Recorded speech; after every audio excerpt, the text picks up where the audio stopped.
flying with guitar cases. I really didn't want to put my guitar on the hold. So I rang up Virgin, booked my ticket and said, is it okay to take my guitar on board the plane rather than put it in the hold? And he said yes. Checked with a couple of people and they all agreed. In fact, the guy actually was good enough to ring up security and make sure that I would be able to get it through security at Heathrow Airport.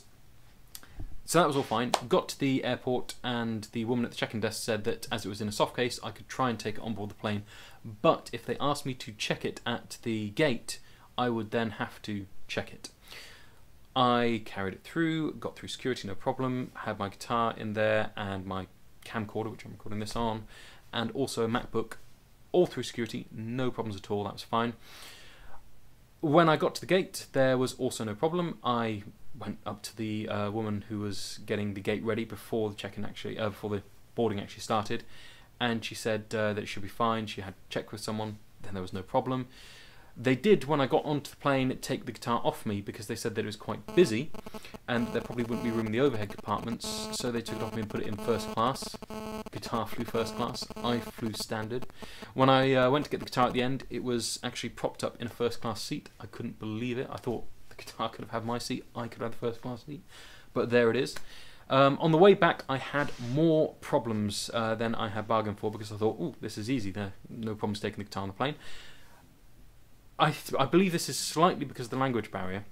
When I went to check-in, the woman at the counter would not allow me to take my guitar on board. She said that I had to check it.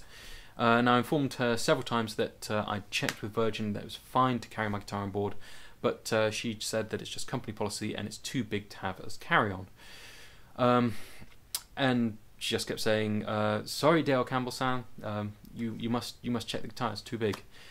Eventually, I managed to convince her. She was very polite, and I was always trying to be very, very polite and just sort of kindly requesting that they let me take the guitar on board. It doesn't help to get fraught. Eventually, I convinced her to ask her supervisor, and after a tense few minutes, she came back and said that I could take it to the gate, but if they asked me to check it at the gate, then I would have to check it. When I got to the gate, I sat down and kind of just tried to look inconspicuous, trying not to draw attention. The woman who was sitting next to me, leaned over and asked me if I'd had to pay extra to take the guitar on board, to which I gave the full gory details of having to beg to check it, not check it in. It turns out that she had a small keyboard with her in a soft case, and she had to check it. Not only that, the keyboard put her over her checked baggage limit, and she then had to go and empty out loads of stuff from her bags to save herself having to pay a huge excess baggage fee. So if you are going to carry a guitar on board, be aware that they very well might stop you, and it's very, very difficult when you're dealing with one person at a check-in desk to get them to ask anyone else.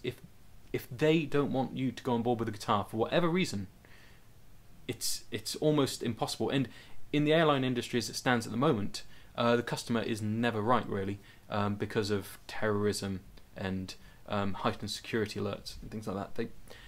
They basically treat you as if you're the enemy if you get fraught and angry.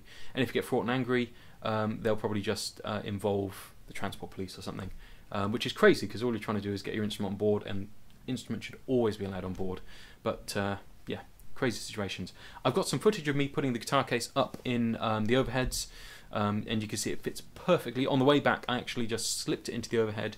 There's still plenty of room, no trouble at all. No need to buy an extra seat, no need to check it in. I really can't see why it's ever a problem. The salt in the wound to this story is that the plane was about 2/3 full. There was 1/3 of the seats empty, and I saw the girl go and sit down. I think she had an empty seat next to her. It's just insane that an airline would actually refuse to let someone carry an instrument on board when the plane wasn't actually full and when the instrument would have fitted perfectly well. Yeah, I just can't imagine the mentality behind that. Check out United Breaks Guitars Airlines. You know, it's just not worth getting alongside of musicians.